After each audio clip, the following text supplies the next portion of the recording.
Mas, Léo, já que você falou sobre o discurso de ódio, vamos falar sobre esse tema aqui, ó.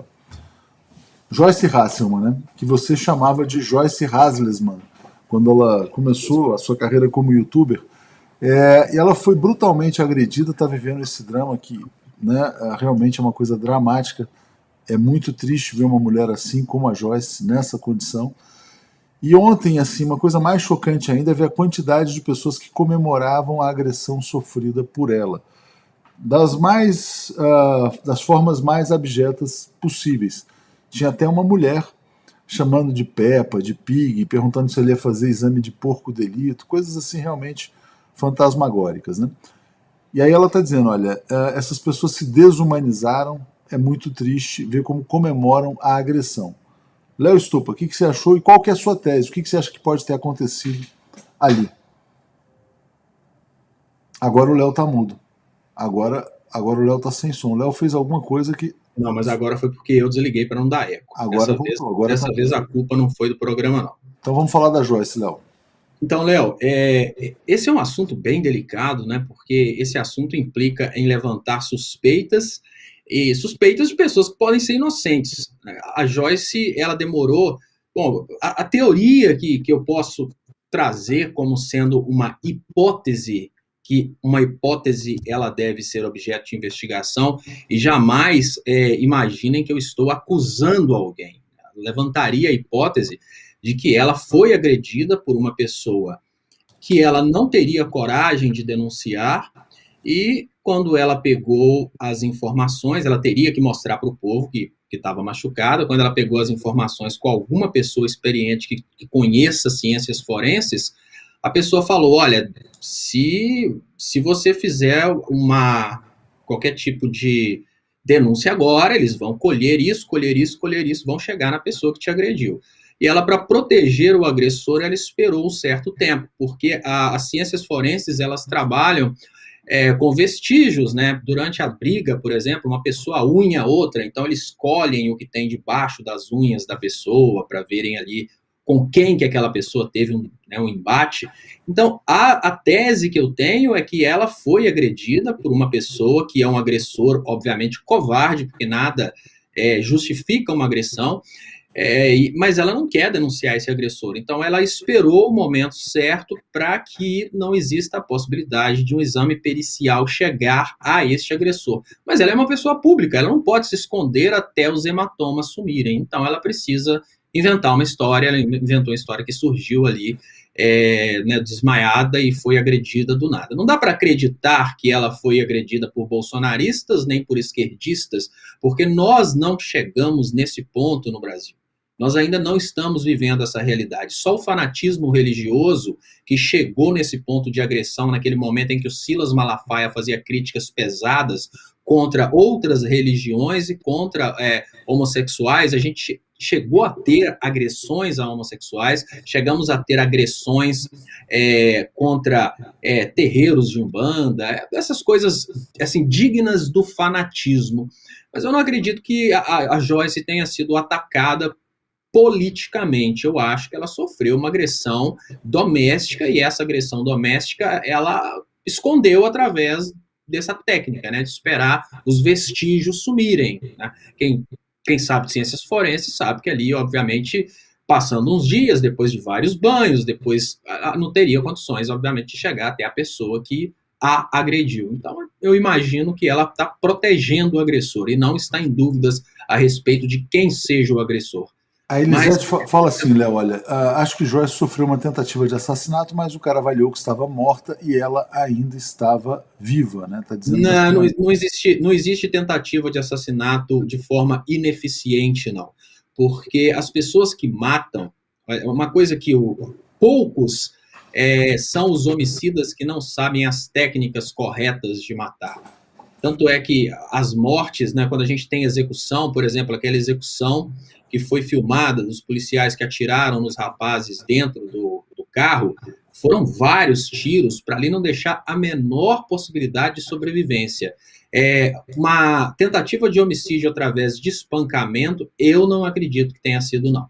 Tentativa de homicídio teria sido, obviamente, com a lesão de um órgão vital, ou cortariam ali o pescoço dela se não tivessem um revólver para dar logo um tiro na cabeça.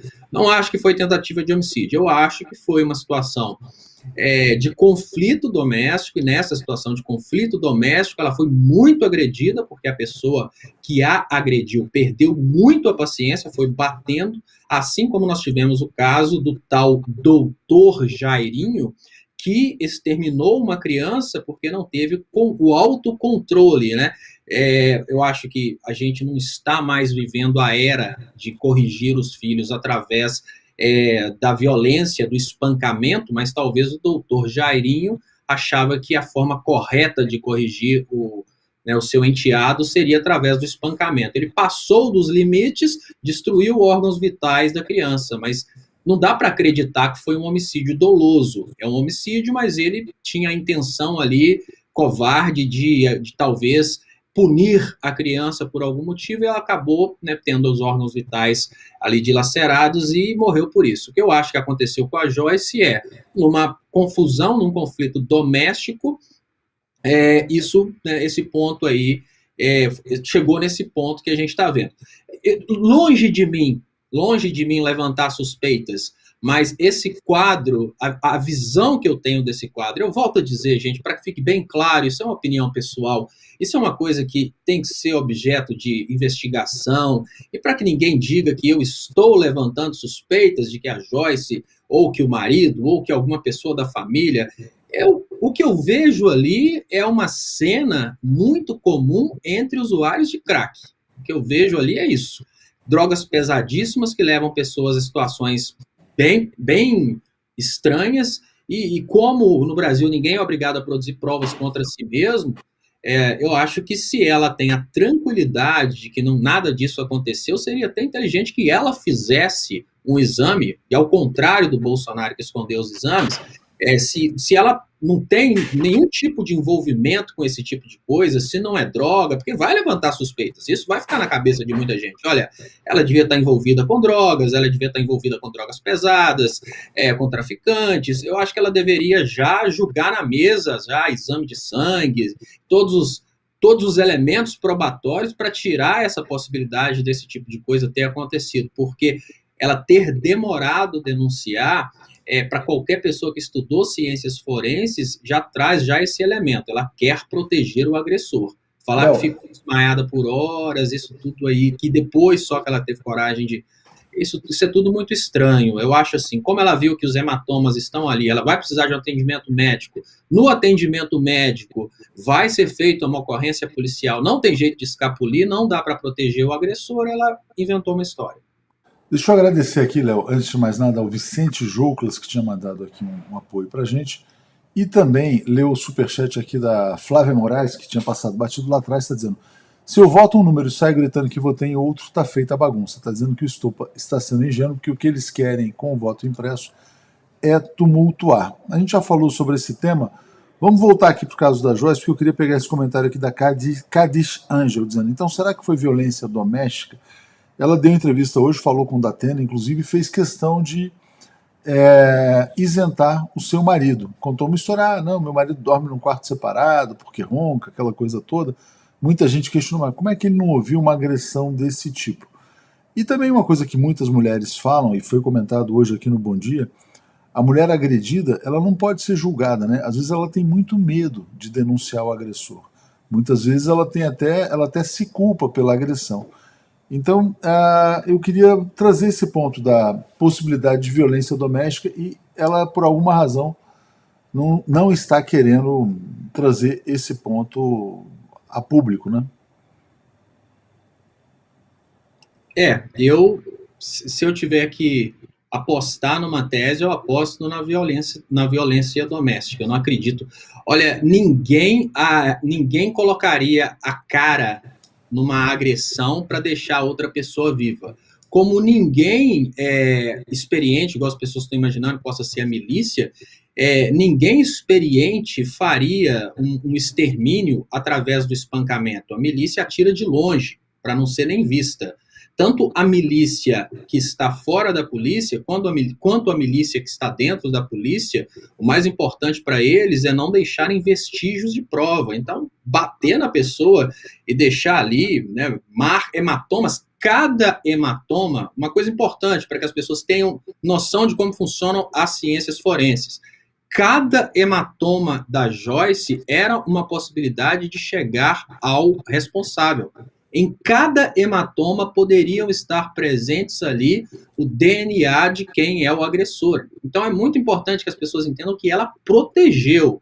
Consciente de como funcionam as ciências forenses, ela deu o tempo necessário para que não fosse possível realizar o exame de corpo de delito e também fazer o processo pericial para coleta ali de material genético, porque durante um conflito, durante uma briga, é impossível que uma pessoa não deixe vestígios de DNA na outra pessoa. Só se a pessoa foi igual ninja, toda encapuzada, e mesmo assim, se ela vestiu a roupa, ainda há possibilidade. Ou seja, o que nós tivemos ali foi a ocultação de um crime. Se ela tem ou não tem razão para fazer isso, Léo, porque talvez ela tenha medo, porque talvez ela se sinta culpada, porque o grande problema da nossa cultura machista é que nossa cultura machista, ela cria no subconsciente da mulher um pensamento de que ela é culpada a ponto da mulher aceitar ser espancada. A Joyce, mesmo sendo poderosa, mesmo sendo deputada, ela tem um subconsciente de uma mulher que cresceu dentro do Brasil. E eu volto a dizer, eu não estou dizendo que foi o marido, porque a violência doméstica, ela pode ser um primo, um irmão, um tio, a mãe, um pai, um filho. Eu só acho que é uma violência doméstica porque tudo indica que ela quis proteger o agressor. Ela só chegou nesse ponto de colocar a coisa assim a público porque ela não tem como continuar escondendo. Ela quis proteger o agressor. E quis proteger o agressor porque ela deve ter essa informação, não sei qual que é a formação da Joyce, o que ela estudou, mas se ela tivesse a intenção de descobrir quem é o responsável pela agressão, ela teria procurado peritos imediatamente após o momento que ela tivesse notado o acontecimento, porque ali ela seria atendida de uma forma, obviamente, pericial. Agora, depois de vários dias, é praticamente impossível achar os vestígios de quem cometeu o crime. Então ela quis proteger o agressor. Léo, vou ler aqui a Carla Gastal dizendo: é muito constrangedor para a mulher reconhecer que está numa relação abusiva, né? E Chacal Siqueira está dizendo: Joyce sofreu atentados, foi se meter a divulgar a facada fake e mandaram matá-la. O executor achou que era suficiente, não conferiu, mas bateu muito. Muitas pessoas têm trazido esse ponto, porque ela deu uma entrevista ao DCM, Léo, e ela falou o seguinte, que 15 dias antes da facada, o Bolsonaro disse: olha, se eu levasse uma facada, eu ganharia as eleições. Como ela era uma pessoa do grupo bolsonarista, do núcleo duro, talvez tenha sido um recado. Você acha que pode ter essa possibilidade do crime político contra uma deputada que era bolsonarista, deixou de ser, de repente, olha, um boa noite Cinderela, ela perde a consciência e tentam passar esse recado? Não acredito, não. Eu volto a dizer, pode ser que tenha sido uma violência doméstica, ainda que motivada por isso, né? Vamos imaginar que uma pessoa do núcleo familiar ou então um amigo muito próximo dela foi perdendo a paciência porque ela está ultrapassando os limites, mas ela sabe quem é. Imaginar que ela não sabe quem é e que ela tomou um boa noite Cinderela. Volto a dizer, Léo, a primeira coisa que eu faria se eu tivesse passado por uma situação semelhante era correr para produzir provas contra o agressor e provas em meu favor. Então, eu faria, por exemplo, eu vou trazer um exemplo aqui. Depende, Léo, tem chantagem, tem ameaça, tem coisas que podem ser muito graves também, né? Depende, mas aí ela como deputada, ela teria proteção, a proteção da Polícia Federal e da Polícia Legislativa. Eu não acredito que isso aí seria suficiente, não, porque o que ela já fez contra o Bolsonaro foi muito mais pesado do que isso de agora. Veja bem, você, eu vou trazer um caso que aconteceu aqui, em que o fator determinante para a decisão tanto do Ministério Público que pediu a absolvição, quanto para o juiz que deu a absolvição a pedido do Ministério Público, foi a falta de provas no exame de sangue, que é o caso polêmico da Mari Ferrer. Apesar de que haviam provas de que a relação sexual tinha acontecido, não existiam provas de que ela estava entorpecida, porque o exame de sangue dela não indicou nenhum entorpecente.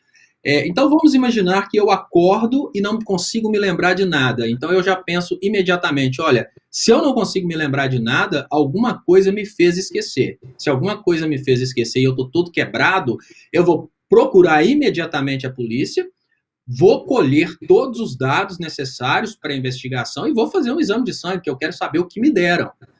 E ela não fez nada disso, ela ficou em casa.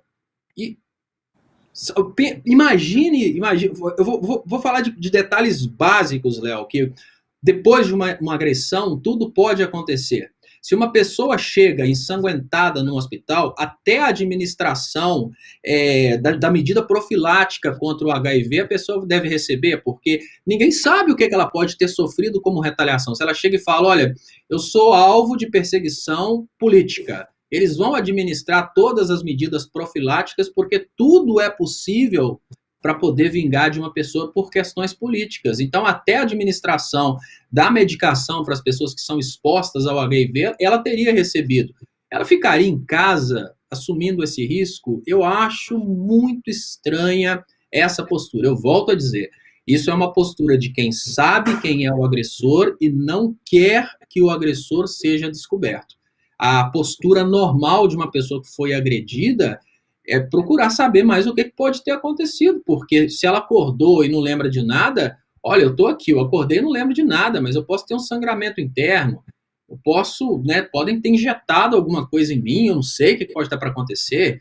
É muito estranha essa postura de esperar. Então, nada tira da minha cabeça que foi uma violência a partir de uma pessoa que ela conhece e ela não entregou para proteger o agressor. É interessante esse comentário aqui esse comentário da Rebeca, eu acho que reforça muito o que você está falando, Léo. O próprio marido que deu os primeiros cuidados deveria ter chamado a polícia imediatamente, se não fosse ele mesmo o agressor. Por que o marido não tomaria essa providência que ela está colocando? É um ponto importante. Passo para você comentar já sobre isso aqui, porque depois eu quero trazer uma outra notícia aqui, ainda sobre esse caso, que é bastante chocante, Léo. Você fala sobre essa questão do próprio marido, né? Por que ele não chama a polícia, né? Exatamente. Bom, eu acho... Bom, o que eu imagino é o seguinte, se você tem um familiar e você encontra seu familiar sangrando, você vai colocar no carro e sair correndo direto para o hospital. Você não vai ficar olhando e esperando para ver o que vai acontecer, porque a pessoa está sangrando ali, a parte que você está vendo, mas pode estar acontecendo outra coisa que você não está vendo. Ele viu ela toda machucada, se ele não soubesse a gravidade, volto a dizer, não estou falando que ele sabe a gravidade porque foi ele o autor, mas talvez porque ela saiba e ela tenha dito para ele.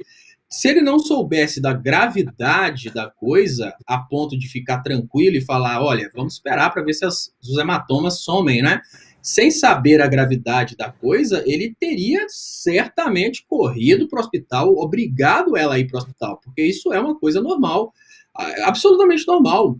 Você imagina, você chega na sua casa, você encontra um familiar, não interessa qual, que está ensanguentado e vira e fala, eu caí, eu tô sangrando, não sei. A pessoa pode estar tendo um derrame, a pessoa pode estar tendo um infarto, a pessoa pode estar tendo vários problemas, e você fala, não, deixa para lá, vamos fincar. Eu acho que na situação que nós estamos vivendo hoje, na evolução que a humanidade está hoje, ninguém teria uma atitude dessa. No momento que a pessoa começa a passar mal, a primeira coisa que qualquer um já pensa é vamos correr para o hospital, pode ser um infarto, pode ser um derrame, né, que é o AVC.